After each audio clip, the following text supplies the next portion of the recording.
kandang macan ya. Oke, kandang macan. Assalamualaikum warahmatullahi wabarakatuh.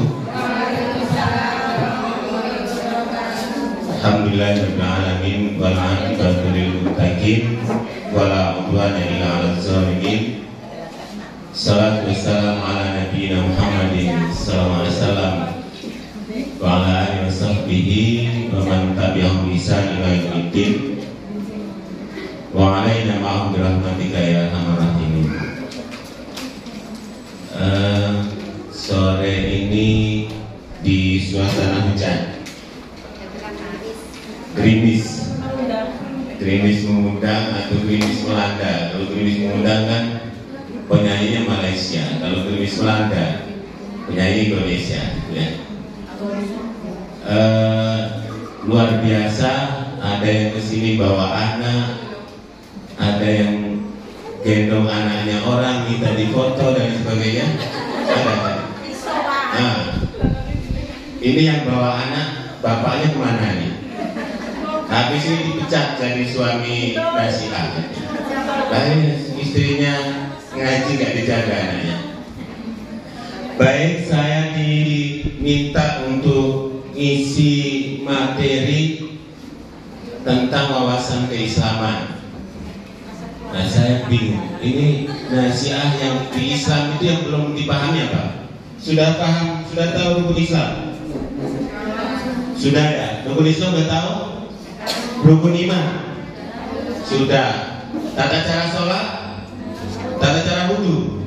Oh, berarti selesai. Saya nggak ada materi. Tanya jawab. Hah? Nah, kan sudah paham semua. Terus saya ngapain? Dan sudah selesai semuanya. Apa saya? Oke, terima kasih. Oke, untuk supaya saya bisa ngaji, saya kasih satu pertanyaan. Karena kita berbicara tentang Islam, wawasan keislaman, maka biasanya timbul pertanyaan, Islam itu apa? Mahwal Islam. Kalau di hadisnya Jibril ketika datang kepada Rasulullah, dia berkata kepada Rasulullah, akhbirni anil Islam. Ada yang tahu hadisnya? Ada yang tahu? Nasihat. Dia berkata kepada Rasulullah, ya Rasulullah, akhbirni anil Islam. Kabarkan kepada tentang Islam. Nggak tahu. Yang kita kenal dengan rukun Islam, itu Islam. Definisi Islam yang kemudian dijadikan rukun Islam. Kalau pertanyaannya adalah kapan Islam itu ada? Kapan Islam muncul? Kapan Islam dikenal? Pada bawa mushaf?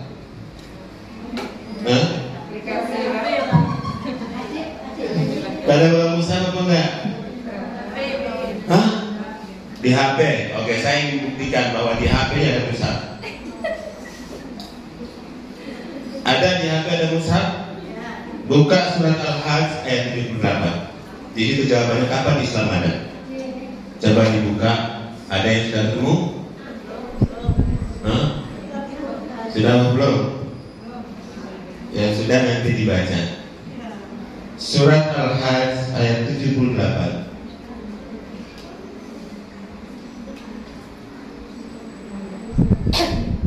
Sudah? Lama banget.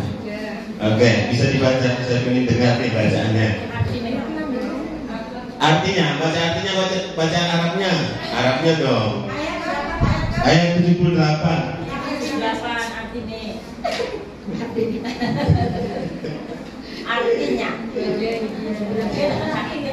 Artinya itu berarti kan nahing itu. Artinya itu kan.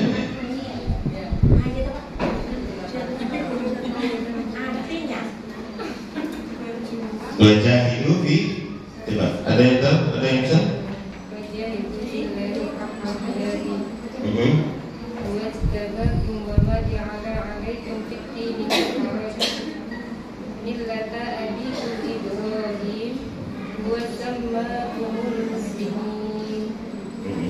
Min? Oh. يكون الرسول شهيدا عليكم وتكونوا شهداء على الناس فأقيموا الصلاة وآتوا الزكاة واعتصموا بالله هو مولاكم فنعم المولى ونعم النصير. Kalimat yang perlu digarisbawahi adalah millata abikum Ibrahim. Wasamakum apa disebutnya?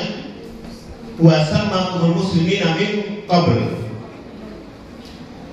Jadi ikutilah ajaran nenek moyangmu Ibrahim. Wasamakumul muslim min qabl. Yang Allah itu menamakan kamu itu muslim sejak zaman dahulu. Muslim itu dari kata apa? Siapa yang pintar tasrif di sini? Yang paham, yang pintar sorot. Ya kita kembali ke ilmu pondok. Busri Lestari masih ingat ilmunya? Yang dari pondok.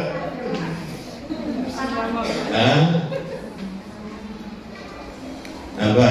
Ada yang tahu? Muslim itu dari kata apa? Asama. Muslim itu kalau dalam bahasa Arab atau dalam ilmu nahwu disebut apa? Isim apa? Isim apa namanya? Isim apa? Wah ini kudu ada daurah bahasa Arab nih kayaknya. Iya. Waduh. Bahaya ini. Kudu harus ada daurah bahasa Arab supaya paham. Muslim isim apa namanya? Isim. Oke, sekarang pakai bahasa Indonesia. Di bahasa Indonesia ada suatu kalimat itu tersusun dari apa?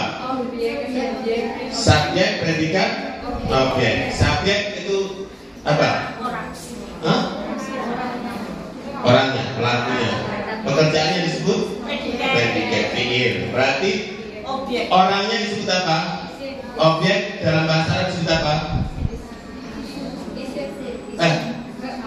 Pelaku dalam bahasa Arab disebut apa? Predikat ya. Predikat apa pelaku? Apa? Subjek. Subjek kalau dalam bahasa Arab disebut bukan. Fiil. Pekerjaannya disebut fiil. Berarti muslim kalau dalam nahwu disebut isim fa'il. Itu ya. Dari kata apa tadi? Aslama. Nanti ketemu Islam. Maka agamanya disebut Islam, orangnya disebut. Berarti Islam sejak kapan? Sejak kapan kalau berdasarkan ayat ini? Sejak dahulu kala. Sejak siapa? Di sini disebut nama siapa tadi?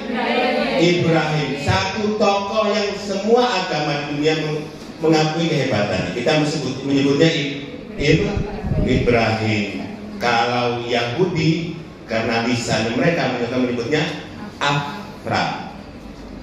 Kalau Kristen menyebutnya Abraham. Kalau Betawi menyebutnya Baim.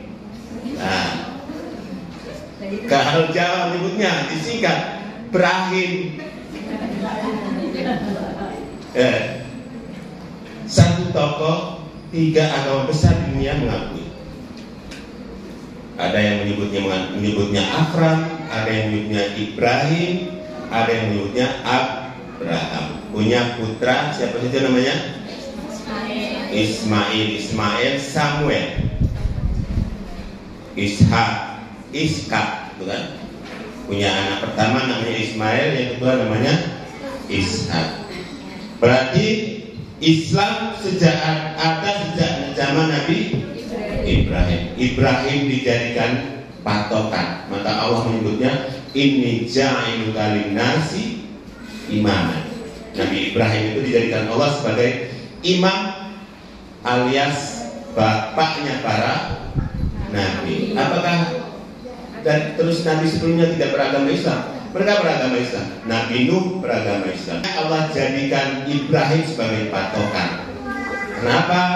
Karena otak manusia, akal manusia itu terbatas. Makanya dijadikan Ibrahim. Berarti sudah paham? Maka mulai sekarang pertanyaannya, tadi pertanyaannya tadi, kapan Islam ada? Jawabannya sebelum Nabi Ibrahim sudah Islam, sejak dulu. Kalau sekarang pertanyaan berikutnya, kitab Injil diturunkan kepada siapa? Nabi Isa. Untuk umat siapa? Untuk umat apa? Hah? Kitab Injil diturunkan kepada Nabi Isa. Untuk umat apa? Hah? Kembali ke ayat tadi. Berarti kan berdasarkan ayat tadi kan? Maka pertanyaan berikutnya, kitab Injil diturunkan kepada siapa? Nabi Isa. Untuk umat apa? Umat Islam di zaman siapa? Zaman Nabi Isa. Mulai sekarang begitu diajarkan kepada anak cucunya. Tahu sebut Hordoni? Namanya Abu Dawud, penjajah Belanda, pura-pura masuk Islam, jadi tamu istimewa di Mekah, belajar Islam, kemudian datang menulis sejarah yang kita kenal dulu, zaman kita namanya SKI. Belajar dulu SKI. Nah, itu yang nulis siapa? Yang tahu SKI berarti usianya sudah tua itu. Zaman SKI, zaman PSBB, zaman apa lagi?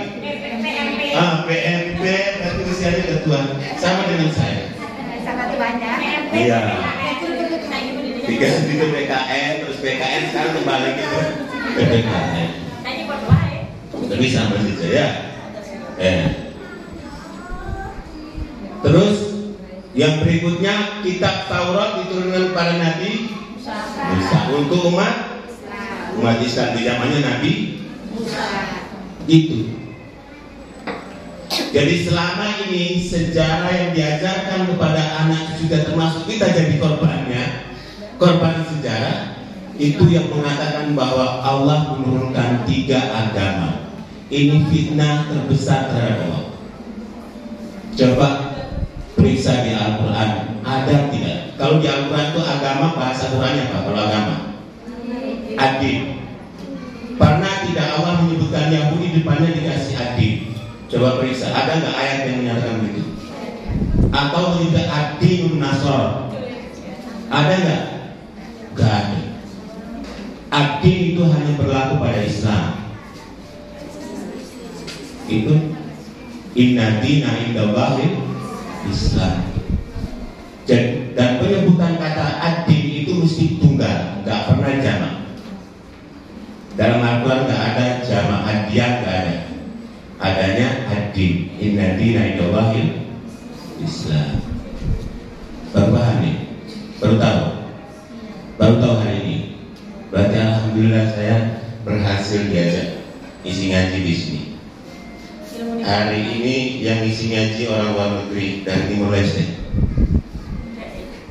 Ya kan ya? Dari Timor Leste. Lahirnya di Alor, besarnya di Timor Leste. Merantau di Tuban, terdampar di Tuban, akhirnya dapat jodoh, kecantol orang Palang, desa Nimbang.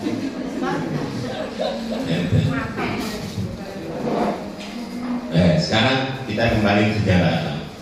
Berarti Islam itu wasama kumul muslim min qabl, sudah dinamakan Islam sejak zaman dahulu.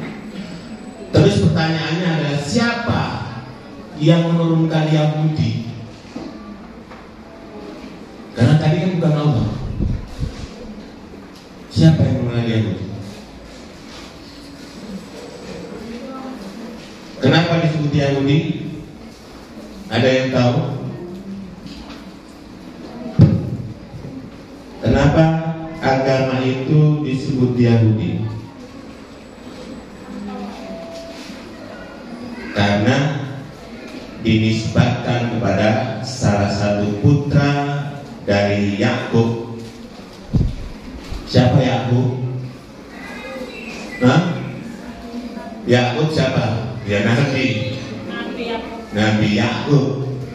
Jacob bahasa Latinnya, bahasa Yunaninya Yakobus.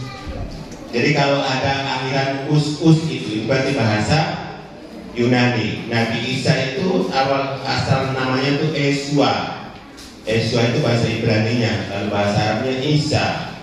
Dibawa ke Yunani jadi Yesus. Kalau saya dibawa ke Yunani jadi Iwanus.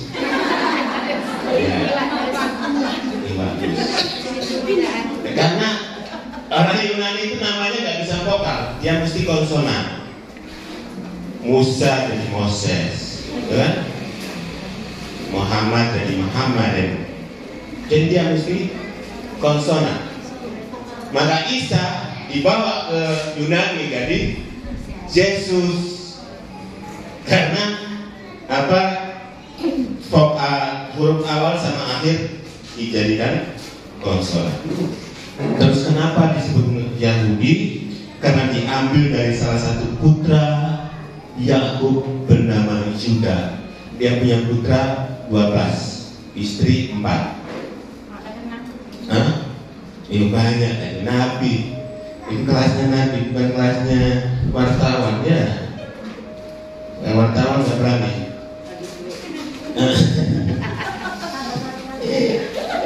Wartawan nggak berani wartawan. Jadi punya 2 putra, salah satunya bernama Yuda.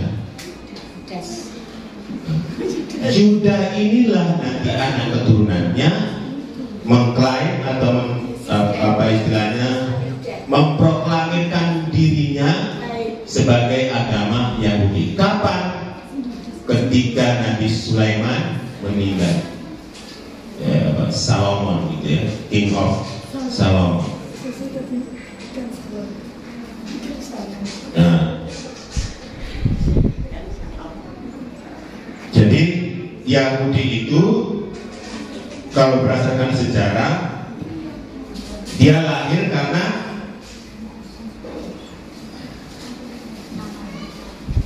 apa itu? Karena ada kekosongan kenabian. Jadi kan hampir setiap nabi itu jaraknya 500 tahun, kan ya? Jaraknya 500. Nah, ketika ada kekosongan itu, muncullah lahirlah agama Yahudi. Kenapa disebut Yahudi? Karena disadarkan kepada salah satu putra Yakub yang disebut dengan Bapak Israel. Jadi Yakub itu punya gelar Bapak Israel. Kenapa disebut Israel? Karena Yakub itu adalah satu-satunya nabi yang nomaden. Pernah belajar sejarah purba?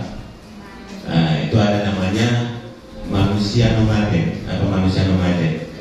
Suka berpindah-pindah. Ketika dia melakukan perpindahan dari satu tempat ke tempat lain, itu melakukannya mesti di malam hari atas perintah Allah. Makanya disebut Israel. Perjalanan Nabi dari Masjidil Haram ke Masjidil Aqsa ke Sidratul Muntaha disebut Isra Mi'raj.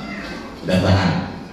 Dan kayak Yakub punya 12 putra, salah satu putranya bernama Yuda. Dari Yuda inilah kemudian anak keturunannya memproklamirkan dirinya sebagai agama baru setelah the King of Solomon died, ya. Setelah Raja Salomon itu mati. Itu Yahudi.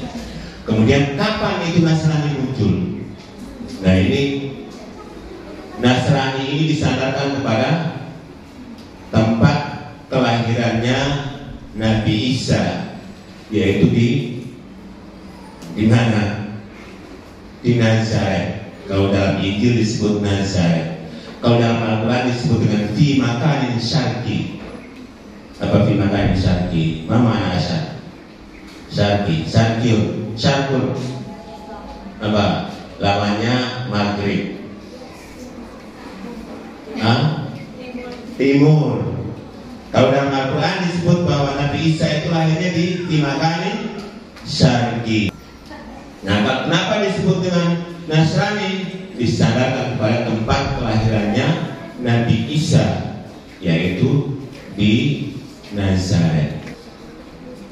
Dalam Bible disebut Kristen, kalau dalam Islam disebut dengan Nasar, ya, karena disandarkan kepada tempat kelahirannya Nabi Isa. Kalau disebut Kristen karena Nabi Isa itu dianggap Kristus, orang yang suci. Nah, kalau itu kita sudah paham itu antara Islam, kemudian Yahudi, kemudian Nasrani, maka sekarang kita masuk kepada Islam di zamannya Nabi. Kita ke situ sekarang. Sebelum Nabi itu berarti ada masa kekosongan. Di masa kekosongan itu dikenal dengan agama Ibrahimi. Ya, agama Ibrahim yang dipegang teguh oleh kakeknya Rasulullah, siapa namanya? Jangan-jangan nggak tahu juga ini. Kakeknya Abdul Muthalib. Dipegang teguh sama, itu namanya agama Ibrahimi. Ibrahimi itu kenapa disebut Ibrahim? Karena disandarkan kepada Nabi Ibrahim. Hakikatnya adalah Islam.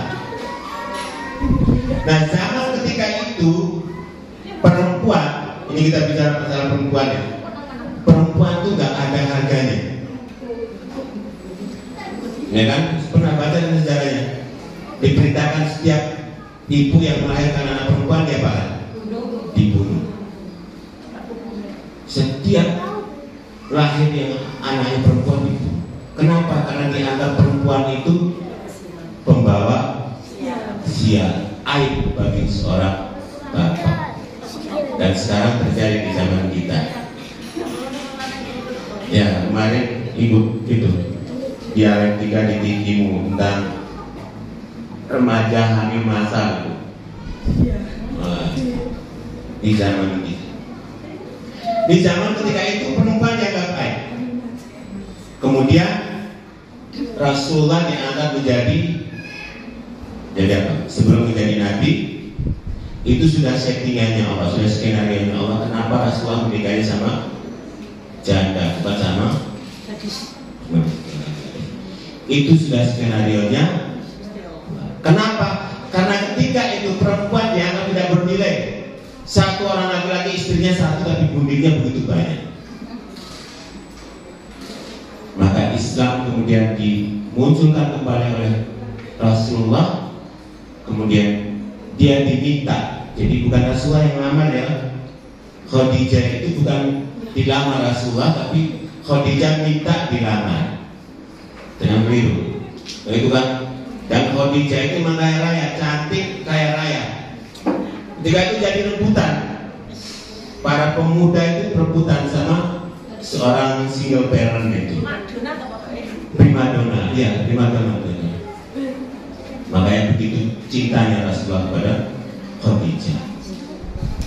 Kemudian ketika Rasulullah sudah cukup usia, Khadijah mengutus siapa? Ummu Salamah. Ummu Salamah, kamu ketemu sama pamannya Muhammad. Ketika itu belum jadi Rasul. Kalau zaman kita sekarang kan ada WhatsApp, tinggal WA saja kan. Zaman dulu kan belum. Iya kan? Jadi ada mak jomplangnya. Mak jomplangnya siapa tadi? Ummu Salamah. Ummu Salamah disuruh menghadap pamannya Rasulullah bernama Abu Thalib. Tolong sampaikan pesan saya minta sampaikan pamannya Muhammad, saya minta supaya saya dilamar sama Muhammad. Akhirnya disampaikan kepada Muhammad, gimana nih? Khadijah minta dilamar. Kalau bahasa kita sekarang yang siap gitu kan. Akhirnya Muhammad datang kemudian melamar Siti Khadijah. Dan memang ketika itu Siti Khadijah itu saudagar, tapi Rasulullah lebih kaya. Nanti kita buktikan. Jadi Rasulullah itu gak miskin. Orang bilang Rasulullah miskin. Ya, Rasulullah kaya. Nah kemudian dia menikah dengan Siti untuk apa? Untuk membasmi pemahaman bahwa perempuan itu pembawa aib. Kenapa? Seorang Muhammad yang tampannya luar biasa. Jadi kalau Nabi Yusuf itu tampan di zamannya, kalau Nabi Muhammad tampannya sepanjang masa. Oh, perempuan rebutan antri itu ingin mendapatkan cintanya Muhammad. Tapi Muhammad malah menjatuhkan pilihannya kepada seorang janda. Itu sudah skenario-nya Allah. Ya dibilang kaya ya. Tapi Rasulullah itu distributor, pedagang burung. Dia yang mendistribusikan dagangan, termasuk dagangannya Siti Khadijah. Itu. Dan tahukah ini tahukah bahwa berapa mas kawinnya Rasulullah kepada Siti Khadijah? Berapa? Hah? Nggak tahu.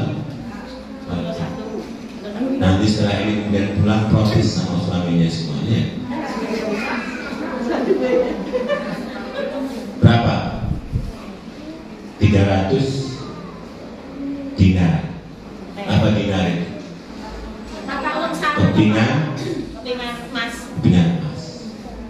Berapa tadi? 300. Satu keping berapa? Jadi satu keping itu misalkan satu alpat, satu keping, maka berapa alpat? 300 alpat. Stadion nggak muat itu bilang Nabi miskin. Terus yang bilang miskin itu mas kawin kepada istrinya apa? Seperangkat alat sholat. Itu pun hoax. Iya. Oh, seperangkat kok cuma sajadah sama mukena. Itu kan hoax. Seharusnya ada masjid dan sebagainya. Itu kan perangkat alat sholat. Iya. Ada masjidnya gambarnya tuh ya. Gambarnya tuh itu. Ini tuh berarti perempuannya di apa? Jadi bohongi sama laki-laki. Gak terima gitu ya. Nah itu masalahnya berapa? 300 dinar. Masih kurang dikasih lagi 80 ekor onta betina. Kenapa onta betina? Karena ya itu tadi. Karena onta betina itu menjadi ikon, jadi ikon Arab ketika itu. Yang punya onta betina berarti itu orang itu sultan lah gitu jadi. Karena satu onta betina kalau ditukar dengan jantan maka dapat 7. 1 berbanding 7. Satu betina 7 ekor jantan. Nah sekarang dikalikan dapat 10 ekor. Poliandri. Nah begitu kita ngomong katanya Nabi Muhammad miskin. Itu sejarah dari mana itu? Ya. Itu baru diberikan kepada istrinya sendiri. Ketika dia berikan kepada ibu susunya lebih banyak dari itu. Siapa ibu susunya? Kalimatul Sa'diyah. Itu besar.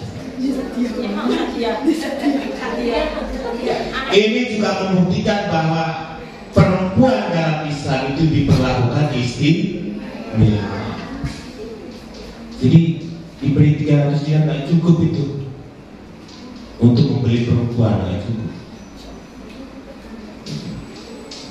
Jadi dalam Islam perempuan itu sangat dimuliakan, diberi keistimewaan. Orang pertama yang syahid di zaman Rasulullah itu laki-laki perempuan. Siapa? Yang pertama syahid di zaman Nabi. Laki-laki perempuan? Perempuan. Siapa namanya? Sumayyah.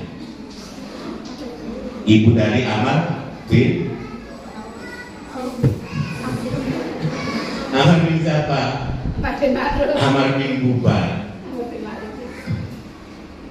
Orang pertama yang mendiami Ka'bah laki-laki perempuan. Yang pertama kali mendiami Ka'bah laki-laki perempuan. Perempuan siapa namanya? Hah? Gak tahu. Istrinya Nabi Ibrahim, Siti Hajar.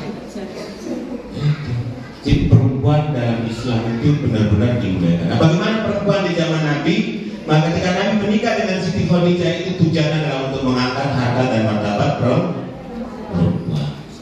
Dan ketika Nabi menikah lagi berkumpul dengan Siti Aisyah, ketika Khadijah sudah meninggal kan? Jadi Rasulullah itu poligami setelah Khadijah meninggal. Jadi nggak berani, begitu cintanya Rasulullah kepada Khadijah. Dan ini yang perlu kita pahami, bahwa perempuan di zaman Nabi tidak seruat yang kita bayangkan sekarang, bahwa perempuan dikekang, perempuan nggak boleh keluar. Sekarang saya tanya, Aisyah, karena ibu-ibu yang ada sini, Aisyah berapa hadis yang diriwayatkan dari sumbernya Aisyah berapa? Berapa hadis? Jawabannya banyak. Berapa hadis? Berapa hadis? Banyak jawabannya. 2210 hadis. Itu yang tercatat. Pertanyaannya, kalau Aisyah itu hanya dalam kamar saja, di rumah saja, apakah bisa dia menyampaikan hadis sebanyak itu? Enggak. Bisakah secerdas itu Aisyah kalau hanya dalam rumah? Tidak. Maka suatu saat Rasulullah itu sedang, jadi zaman itu perempuan itu pernah protes sama Rasulullah. Mereka juga minta supaya ada waktu khusus Nabi itu, kemudian yang ngasih pengajian juga sama perempuan. Nah, kemudian ada satu waktu Rasulullah sedang memberi pengajian dalam zaman bahasa kita ya, kepada perempuan ketika itu, Asobiah itu. Kemudian Umar bin Khattab datang. Begitu Umar bin Khattab datang, salah masuk, perempuan pada lari semua kabur. Ketika lari, Rasulullah tersenyum, tertawa. Umar bin Khattab bertanya, ya Rasulullah, kenapa engkau tersenyum? Maka Rasulullah menjawab, karena tadi di sini banyak perempuan yang mereka lari. Umar kemudian bertanya, kenapa mereka lari? Jawabannya adalah karena mereka takut dengan Umar. Dan Umar itu memang jangan manusia itu, setan saja radius 100 meter minggir. Karena memang apa ya, berwibawa. Tapi orang jadi takut, termasuk perempuan, gak berani ketemu Umar. Jadi berlarinya perempuan itu bukan mereka tidak mau bertemu dengan Umar, tapi karena takut dengan Umar. Jadi ini pemahaman yang perlu kita pahami bersama, supaya tidak kita dalam bayangan kita tuh zaman Nabi itu perempuan dikekang dalam rumah karena ayatnya waqarna fi buyutihinna gitu kan ya. Perempuan harus nggak boleh kemana-mana, nggak boleh belajar dan sebagainya.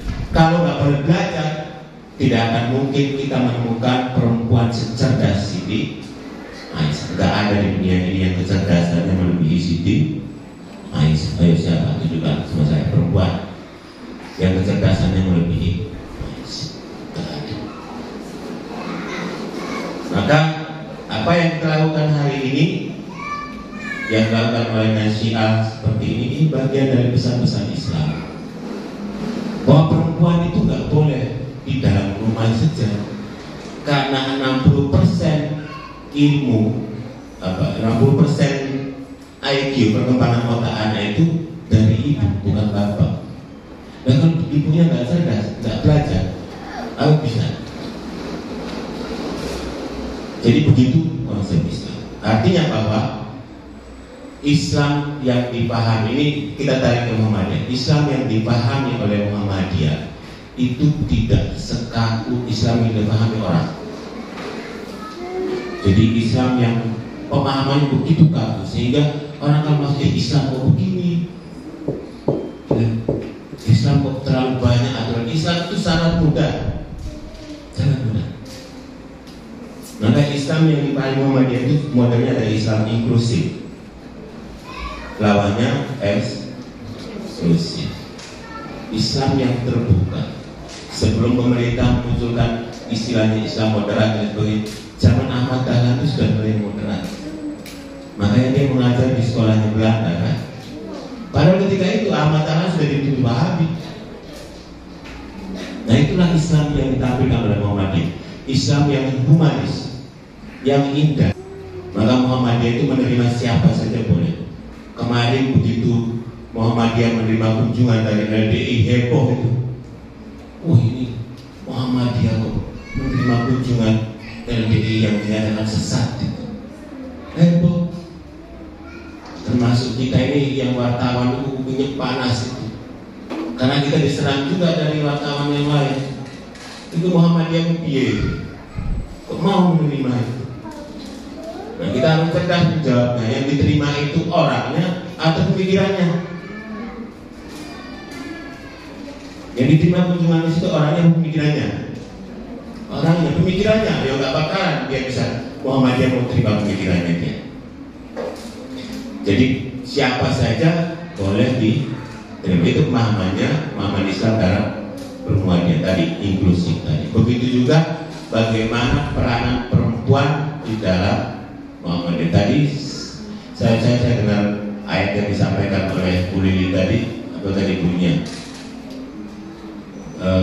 tentang man amila sholihan min zakari awsa bahwa mukmin. Tadi gitu kan ayatnya.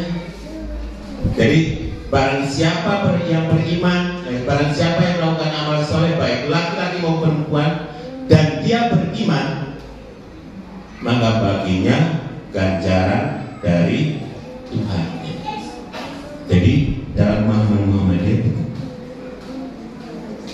ada namanya apa? Pemahaman bukan gender namanya ya. Kalau Kiai Haji Ahmad Dahlan itu Kiai gender. Memang saat itu beliau sudah membuat konsep ngaji bersama ibu-ibu. Padahal ketika itu Kiai nggak boleh ngaji sama perempuan, tapi Kiai Haji Ahmad sudah melakukan itu. Nah, kembali kepada paham keislaman, ya, mulai dari awal tadi sampai kepada paham keislaman Muhammadiyah. Jadi kesimpulannya adalah yang pertama, Islam itu bukan baru muncul zamannya Nabi Muhammad, tapi sejak zaman dahulu sudah berislam. Kemudian Yahudi dan Nasrani itu bukan agama yang diturunkan oleh Allah dalam paham Islam. Terus bagaimana sikap kita terhadap umat Kristen, umat Yahudi? Ya sikap kita biasa saja. Kita perlakukan mereka sebagai manusia. Karena dalam Islam itu ada ikhwanul mu'min, ada ikhwanul basyariyah. Ada persaudaraan sama mukmin, ada persaudaraan sama manusia. Kita perlakukan mereka seperti biasa. Begitulah paham Muhammadiyah. Dan Muhammadiyah itu selalu menanggapi fitnah itu dengan cara yang bagus, cara yang elegan itu.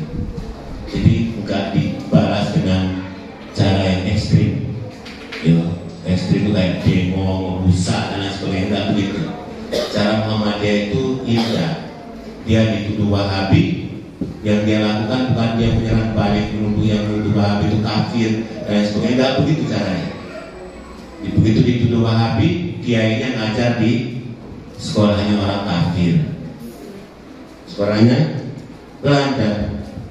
Terus pengikutnya membangun universitas di daerah mayoritas Kristen, yang kuliah di situ orang Kristen, 80%-nya beragama Kristen. Disuruh nyanyi Surya. Maka kemarin itu di Setia itu sampai saya ketawa itu. Setelah itu kemudian saya wawancara itu mahasiswinya dari Polonias, 2 orang. Yang satu disuruh jadi DJ, satunya nyanyi. Saya tunggu itu. Saya tunggulah bagian ya Allah Tuhan Rabbiku Muhammad, junjunganku Alisa Muhammadiyah. Saya tunggu itu. Itu angle yang tepat kalau saya ngambil. Begitu dia nyanyi, saya shoot. Habis shoot, selesai itu saya wawancara. Jadi saya ketawa. Ini mahasiswa Kristen. Dia nyanyi ya Allah Tuhan Rabbiku. Padahal di gereja dia doanya Bapa kami dalam kerajaan surga. Ya, atau dia doanya kalau dia Katolik Santa Maria Bunda Allah gitu. Nah di situ dia ya Allah Tuhan Rabbiku. Kemudian berikut Muhammad itu. Padahal haram hukumnya dalam Kristen itu mengakui Nabi Muhammad. Tapi Muhammadiyah bisa membuat orang Kristen mengakui Nabi Muhammad tanpa sadar. Maka kata sekretaris Abdul Mukti itu, sekretaris kita, itu orang-orang di timur sana itu mereka masuk Islam tapi nggak sadar mereka karena Muhammadiyah. Ya itu kan syair itu kan terjemahan dari syahadat kan? Asyhadu an la ilaha illallah wa asyhadu anna Muhammadar yang disyairkan menjadi ya Allah Tuhan Rabbiku, Muhammad junjunganku, Alisa Muhammadiyah. Itu cara Muhammadiyah. Maka dia bangun, kalau mau melakukan penelitian di negeri di daerah timur sana, hampir mayoritas pejabat di daerah timur itu lulusan dari Universitas Muhammadiyah. Maka di tempat saya di Kabupaten Awal, Bupati namanya Samuel Pari, ketika ada acara Muhammadiyah beliau diundang mesti hadir. Tapi kalau acara hari besar Islam diundang belum tentu dia datang. Tapi kalau sudah bunyinya Muhammadiyah datang dia Bupati, dan dia begitu bangganya mengakui bahwa dirinya adalah alumni dari Muhammadiyah. Nah itulah cara Muhammad. Dimana kita bersyukur berada dalam organisasi Muhammad, harus bangga menjadi ortomnya ya. Harus bangga. Maka saya panggilnya ibu-ibu atau panggil apa nih? Kesimpulan ngaji kita hari ini saya nggak lama-lama, 10 menit lagi. Jadi kalau kita runtun tadi sejarahnya mulai dari Nabi Ibrahim, Islam di Al-Quran itu disebutkan begini, bahwa Ibrahim banihi, dan berwasiatlah Ibrahim itu kepada anak keturunannya, wal Yakub, dan Yakub. Apa isi wasiatnya? Innallaha astafa lakumuddin, sesungguhnya Allah telah memilih bagi kamu agama ini. Agama apa? Itu lanjutan kalimat ayat itu bunyinya wala tamutunna illa wa antum muslim.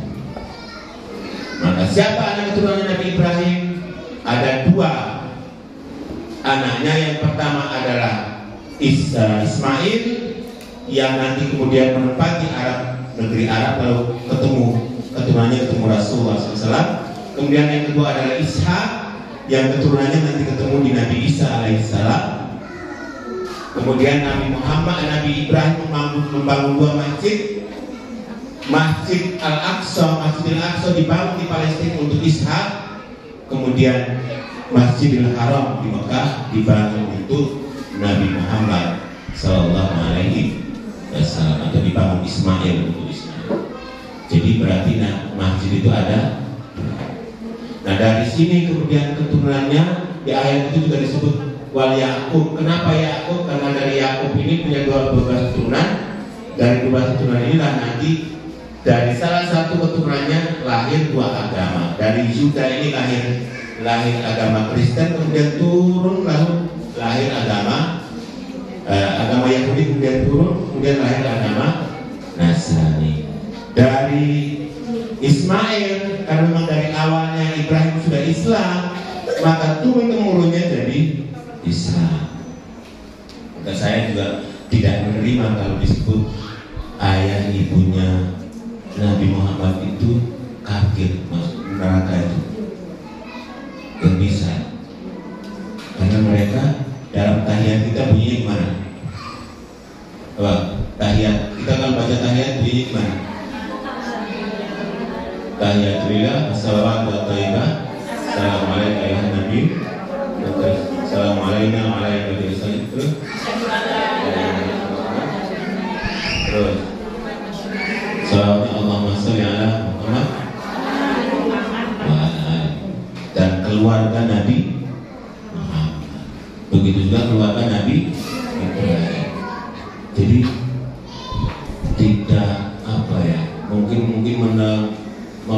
memahami hadis itu secara tekstual, akhirnya berani memvonis bahwa orang tuanya Nabi itu di neraka. Waduh, bahaya. Kemudian dari situ ketika Nabi Muhammad diutus menjadi nabi di daerah yang memang dikenal tandus, tapi tidak sebejat Bani Israel. Jadi Bani Israel itulah kaum yang paling bejat di dunia. Bayangkan, semua nabi lahirnya dari sana kecuali satu, Nabi Muhammad.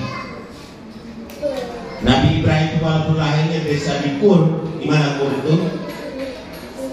Di Irak, Babilonia ketika itu, tapi kan dia kemudian hijrah ke Palestina, di Bani Israel di sana. Jadi hampir semua nabi lahirnya dari sana. Kenapa? Karena saking bejatnya suku itu. Jangankan manusia biasa, Nabi itu dibunuh, Nabi Zakaria dibunuh, Nabi Yahya dibunuh, Nabi Isa mau dibunuh, kemudian diangkat oleh itu bahasa sampai sekarang mereka seperti itu. Nah, kemudian Rasulullah menghidupkan kembali ajaran Islam yang mengalami kevakuman selama 500 tahun di daerah yang di dalam peta itu belum dikenal orang. Tapi Nabi Muhammad kemudian membuat negara itu jadi terkenal sampai sekarang dan menjadi negara yang kaya raya, yaitu Arab Saudi. Dan Islam yang diajarkan oleh Rasulullah ketika itu, insya Allah yang kita praktekkan selama ini, yang dipraktekkan oleh Muhammad. Jadi tidak sekaku yang kita pahami, karena mempelajari Islam itu tidak bisa secara tekstual, tapi secara kontekstual. Karena Islam itu disebut dengan agama fitrah, agama yang sesuai dengan sifat dasar manusia. Maka tidak mungkin Islam itu memberatkan manusia. Saya rasa cukup ya. Ada pertanyaan silakan. Kalau nggak ada, alhamdulillah saya pulang. Gampang semua. Mulai sekarang yang jadi guru, Bu Sri dan kawan-kawan, Bu Titi, itu tadi ajarkan kepada anak itu jangan salah. Jadi jangan bilang Injil diturunkan kepada siapa? Kepada umat apa? Umat Kristen. Kapan? Jadi diturunkan kepada umat Islam di zamannya Nabi Isa. Begitupun Taurat. Sekarang diubah. Demikian, kalau nggak ada, terima kasih atas undangannya. Saya kesini itu saya berbicara hati-hati karena berada tadi itu di awal saya katakan saya masuk di kandang macan itu kan, makanya harus hati-hati. Dan itu saja. Terima kasih atas perhatiannya. Insya Allah besok atau lusa acaranya bisa disaksikan di TV-mu. Saya tahu saya diundang di sini. Makanya saya datang tadi pembukaan saya, karena saya paham. Terima kasih. Assalamualaikum warahmatullahi wabarakatuh.